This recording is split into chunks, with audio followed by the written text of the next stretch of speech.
reaksi saya juga saya emosi, saya berdiri, saya tahu Anda sekjen partai tapi Anda bukan Tuhan. Sebelum ke Saiful ya. Nah pada waktu saksi komunikasi via WhatsApp dengan Doni Tri Istiqomah tadi ya. Apa yang disampaikan segini? Ingin segera disampaikan itu apa? Disebut nggak pada waktu itu? Ada pesan siapa gitu yang ingin disampaikan segera? Saya lupa Mas, tapi itu ada dalam chat semua deh. Dalam chat itu, ya kalau saya ingat itu dulu pernah jadi alat bukti juga chat itu, gitu loh. Jadi saya lupa, kalau untuk disuruh mengingat kata per kata mohon maaf saya lupa. Ya secara garis besar, pesan siapa yang mau disampaikan si Doni? Dia cuma bilang butuh ketemu terkait Sumatera Selatan 1 seingat saya. Iya, saya tidak berbicara karena kadang pakai WA, kadang pakai telepon, jadi kadang saya juga bingung gitu. Nggak ada ingin menyampaikan arahan dari sekjen, dari kabid atau ketua gitu? Saya lupa. Saksi lupa ya? Iya. Oke, saya lanjut ya. Ya. Nah kemudian akhirnya saksi bertemu dengan Pak Saiful Bahri. Ya. Di Singapura ya, berarti tanggal berapa itu? 25. 25? Ya 25. Belum pulang ya? Belum. Belum. Bertemunya di mana pada waktu itu? Permintaan atas permintaan Saiful, waktu itu dia minta ditemui di Shangri-La Orchard. Di Shangri-La ya? Ya. Oke. Kemudian saksi bertemu dengan Saiful sendiri ya? Ya. Nah, kan saksi sebelumnya belum kenal kan? Iya. Nah pada waktu dia memperkenalkan diri, dia itu siapa dia bilang? Jadi saya diminta menunggu di lobi. Ya. Oke, saya bilang saya cuma chat aja, even dia tidak apa foto dirinya atau yang mana saya nggak tahu karena di WhatsApp-nya juga nggak ada fotonya pada saat itu segala macam. Ya. Nah pas saya lagi nunggu di lobi sendiri, saya langsung disamperin, langsung saya duduk, dia bilang Mbak Rizky ya, dia bilang gitu. Oh iya saya Saiful kata dia gitu. Ya. Oh oke, gimana? Ayo kita ngobrol.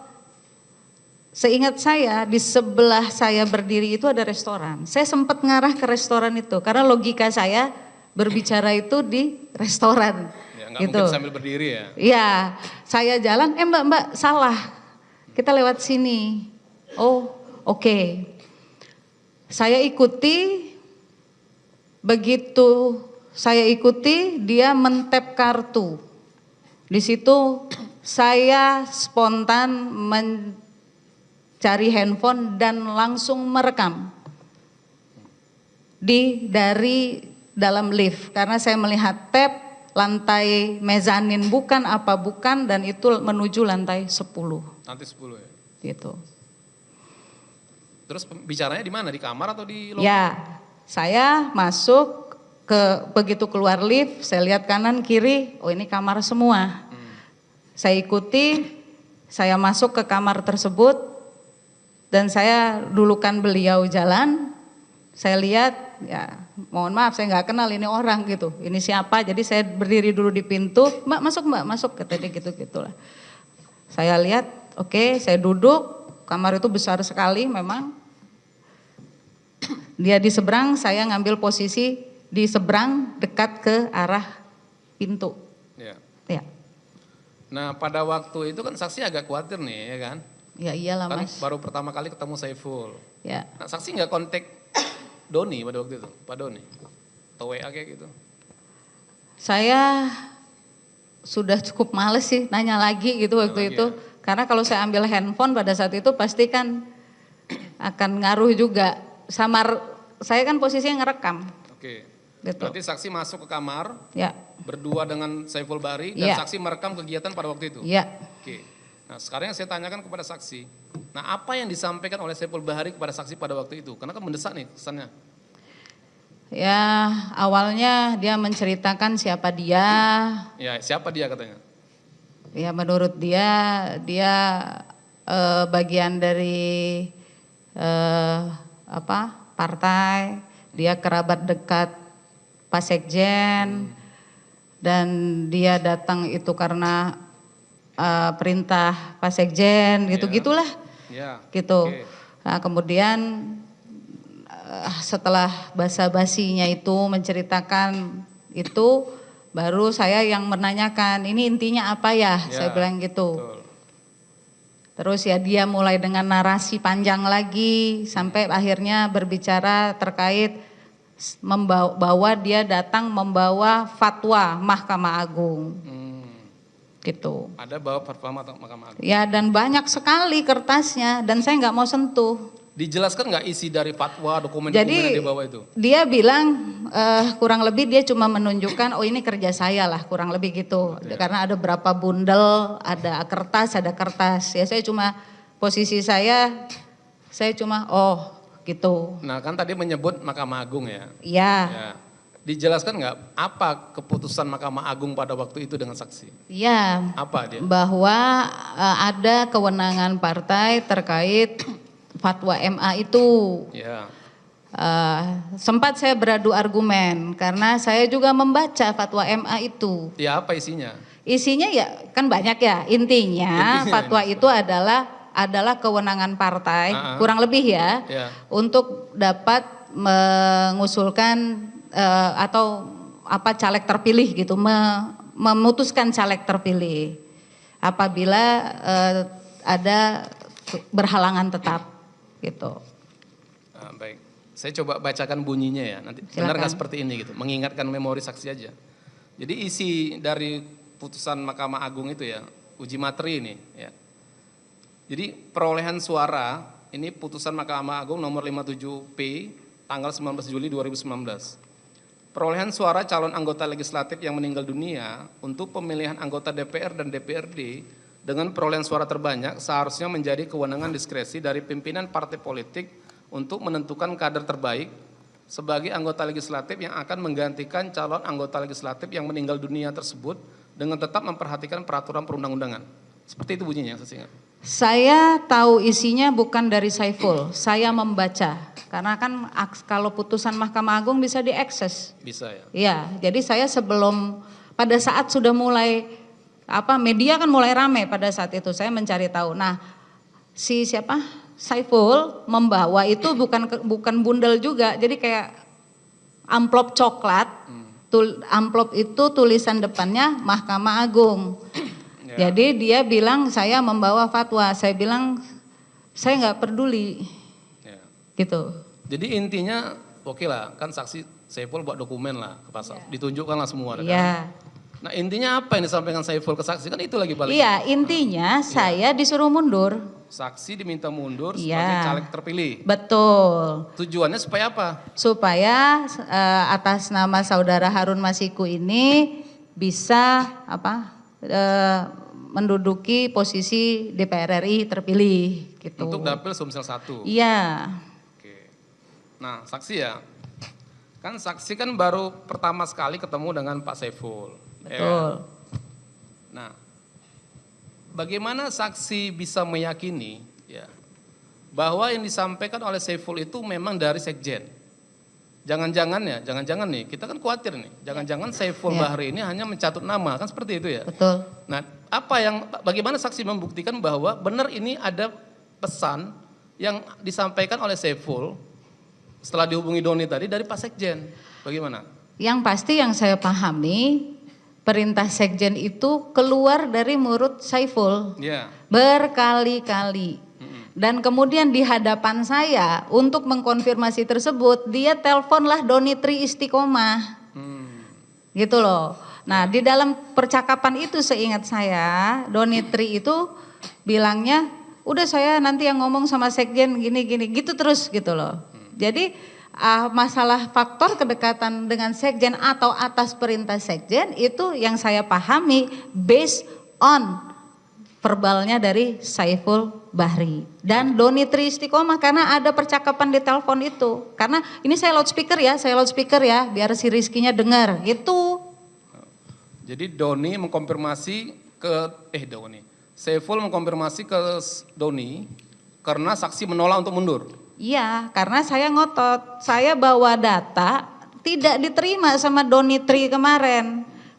Kok tiba-tiba saya disuruh mundur dengan yang kurang lebih di dalam percakapan antara Doni dengan Saiful sama-sama menanyakan data C1.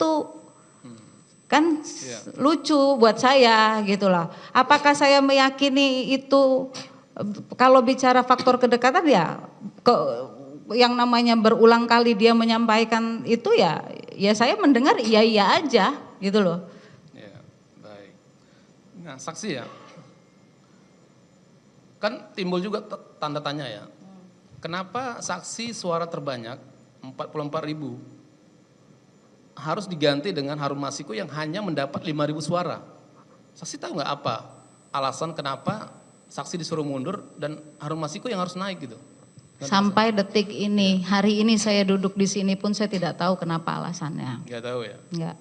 Ya, karena ada caleg nomor 2 kan, yang suaranya terbanyak juga ya, caleg nomor 2. Di bawah saya itu pasca almarhum meninggal ada kurang lebih 3 atau 4 orang yang suaranya jauh di atas Harun Masiku. Ya, jadi saksi nggak mengetahui kenapa harus Harun Masiku gitu?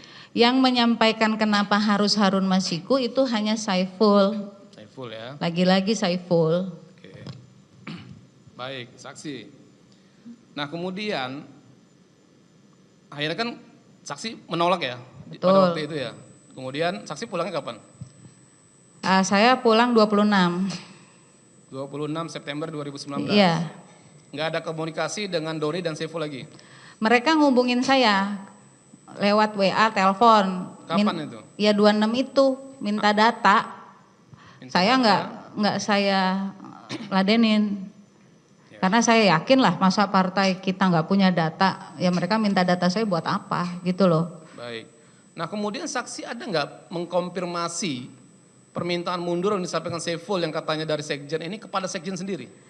Tanggal saya lupa, kurang lebih mungkin setelah hari itu, kalau saya nggak salah 27 September kalau saya tidak salah, itu saya ada surat. Ya.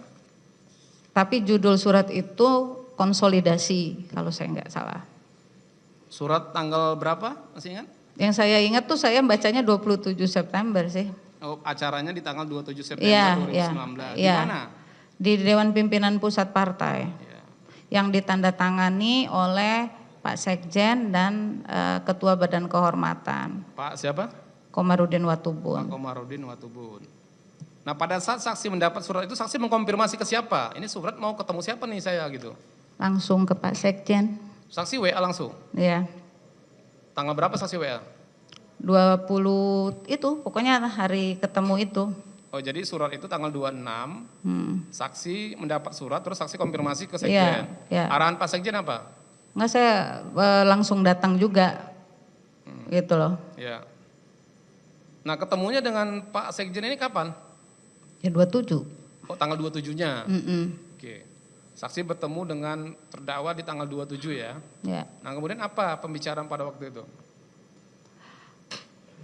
Mudah-mudahan saya nggak salah. Waktu itu saya hadir Pak Sekjen, bahwa saya mempertanyakan masalah pelantikan saya. Ya. Pelantikan saya, undangan saya. Ya. Sempat terjadi dialog pada saat itu bahwa saya akan diberikan undangan apabila saya bersedia mundur. Ya. Saya mempertanyakan alasannya apa.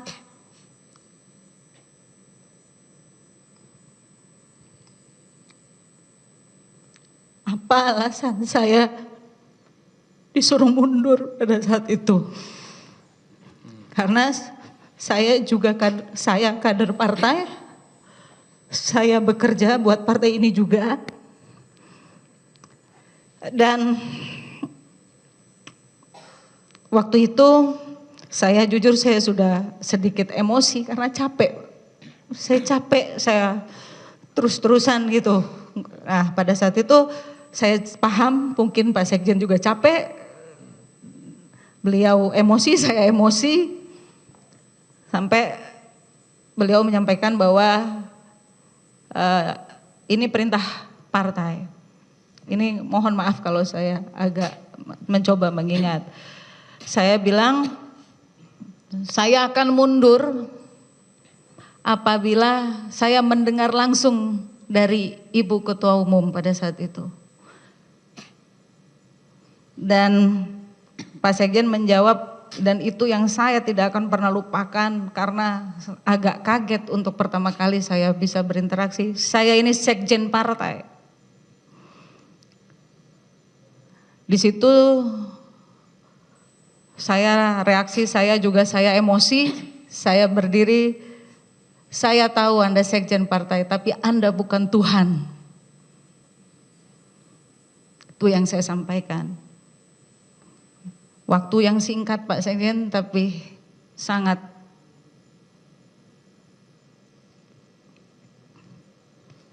melekat sampai sekarang di kepala saya.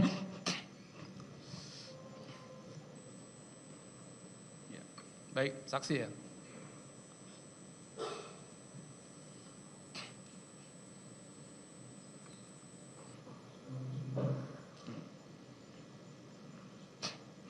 Mungkin saksi mau bisa minum dulu sebentar izin. Tisu. Tisu ya.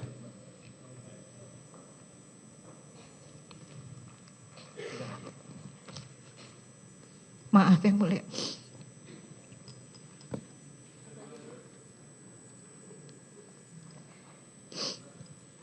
Ya, dan saya emosi, saya jujur saya akui saya emosi pada saat itu. Dan memang dilerai oleh Pak Komarudin Watubun, saya langsung meninggalkan ruangan. Saya meninggalkan ruangan dan habis itu saya langsung pulang. Baik saksi ya, kita ini kan ingin mencari fakta ya. Jadi kan terjadi perdebatan antara saksi dengan terdakwa pada waktu itu kan seperti itu ya. Nah apakah setelah saksi mengatakan Anda bukan Tuhan itu kemudian terdakwa ada menyampaikan lagi gitu? Yang saya ingat sudah saya sampaikan yang saya ingat ya dalam hari ini ya. Untuk mengingat kembali. Saya bacakan ya saksi, boleh. Saya bacakan yang mulia. BAP nomor 14 yang mulia.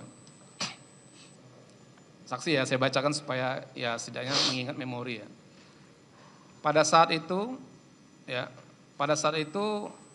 Hasto marah dan menggebrak meja, mengatakan saya ini sekjen. Kemudian saya spontan berdiri dan mengatakan Anda bukan Tuhan. Kemudian Hasto mengatakan Anda melawan saya. Kemudian saya jawab iya, saya melawan Anda tapi bukan partai. Ada ucapan seperti itu? Ya. Ada ya, baik. Nah kemudian tadi kan saksi mengatakan saksi akan bersiap mundur ketika saksi sudah bertemu dengan ketua, ibu ketua ya. Jadi saksi ketemu dengan ibu ketua? Enggak jadi? Ya. Enggak jadi pada waktu itu? Ya siapalah saya mas, ketemu kan enggak gampang. Ya betul, baik. Nah kemudian saksi ya, ini pada saat proses pertemuan dengan terdakwa pada waktu itu, saksi menyampaikan enggak sebelumnya sebenarnya Saiful udah ketemu saksi di Singapura menyampaikan ini gitu. Makanya saksi bertanya ke terdakwa, kenapa saksi diminta mundur gitu? Enggak, saya enggak nanya. Langsung to the point aja, kenapa saksi diminta mundur? Ngapain lagi, kan gitu. Baik, saksi ya. Nah, ketika pada saat itu kan saksi langsung keluar dari ruangan itu kan. Saksi tidak bersedia mundur dan kemudian saksi kan dilantik. Ya. Pada waktu pelantikan itu apakah pada saat proses pertemuan itu apakah ada pembicaraan terkait dengan surat undangan pelantikan yang disampaikan terdakwa kepada saksi? Yang pasti pada saat menuju dari tempat dari hotel, kan kami di karantina semua waktu itu. Dari hotel menuju itu saya dalam bus. Saya awalnya duduk di belakang sendirian, tiba-tiba didekati oleh di sebelah kanan, karena saya duduknya yang posisi jendela di bus itu, sebelah kanan saya Vita Ervina, di sebelah Vita Ervina ada Maria Lestari. Yang tiba-tiba menanyakan, saya kaget sebenarnya pada saat itu. Eki, undangan mana? Ya. Saya kan baru kenal di karantina itu. Sama gitu. Vita Ervina dan Ibu Maria Lestari. Iya, memang dari awal mereka mendekati saya di tempat karantina itu, Yeah. gitu. Awalnya saya nggak tahu siapa mereka waktu awal saya di tempat karantina, tapi pada akhirnya seingat saya mereka sendiri yang cerita siapa mereka segala macam. Saya cuma iya aja. Dari Mereka itu siapa katanya? Ya maksudnya Vita, biar tidak ada missing link dari mana saya bisa kenal Vita dan Maria Lestari kan begitu. Nah kemudian saya naik bus, sebelah kanan saya Vita, sebelah kanan Vita adalah Maria Lestari. Tiba-tiba saya lagi duduk ngadep jendela ini, dia tiba-tiba undangan mana? Bentar lagi ada petugas mau nanyain undangan. Undangan pelantikan ya? Undangan pelantikan. Waktu itu saya langsung jawab, undangannya sudah duluan berangkat ke DPR. Oh gitu, tapi ini dicek loh sekarang, itulah kurang lebihnya. Dan karena Maria di sebelah Vita, ada undangannya gitu, cuma gitu doang ya. Cuma saya bilang ada, udah di. Nah disitulah saya aneh gitu, kok bisa orang di luar saya bisa tahu perihal undangan ini. Karena saya pun tidak bercerita ke siapapun, hanya ke suami saya dan juga ada 4 orang tim saya gitu. Ya, ada apa dengan undangan ini gitu? Saksi belum menceritakan masalah undangan di persidangan ini. Terkait pelantikan saksi, kenapa undangan itu? Ya kan kalau dilantik harus pakai undangan. Ya undangan saksi di mana? Ya yang saya tahu undangan saya di DPP partai. Waktu itu Ada di siapa? Ya waktu itu saya mempertanyakannya ke Pak Sekjen. Masalah Pak Sekjen ngasihnya ke siapa kan saya nggak paham. Yang saya tahu secara organisasi, ya secara organisasi sekali lagi saya sampaikan bahwa itu harusnya adalah kewenangan DPP partai yang mungkin saja itu diketahui oleh Sekjen. Ya.